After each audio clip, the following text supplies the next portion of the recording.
அரிது அரிது மானிடர் ஆதல் அரிது அதனினும் அரிது கூன் குருடு செவிடு நீங்கி பிறத்தல் அரிது அதனினும் அரிது. மற்றவங்களுக்கு நாம உதவி செய்யணும்னு நினைக்கிறது மட்டும்தான்.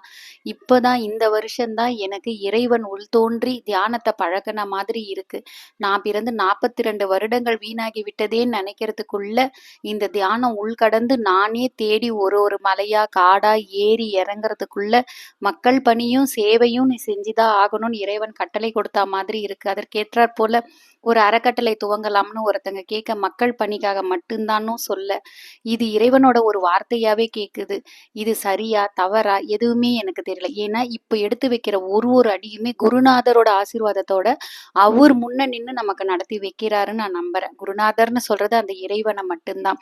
இன்னும் எந்த குருநாதரையும் நான் வெளியே போய் தேடவே இல்லை. நமக்குள்ள இருக்கிற குருநாதரை உள்கடந்து நாம தேடினா மட்டும்தான் நமக்கு அனைத்துமே நன்மைகளாக முடியுங்கிறத நான் ரொம்ப திடமா நம்புறேன். அதற்கேற்றாற் போல இந்த ஆசிரியர் தின விழா இந்த வருடத்தில் எடுத்த ஒரு சில புகைப்படங்கள் தான் இது. நான் இனிமேல் தான் ஒரு ஒரு போட்டோவோ அப்லோட் பண்ணணும். இந்த பணி எனக்கு புதுசா இருக்கிறதுனால கொஞ்சம் கொஞ்சமா நம்ம ஆன்மீக அன்பர்கள் அனைவருக்கும் நன்றிகள். ஓம் நம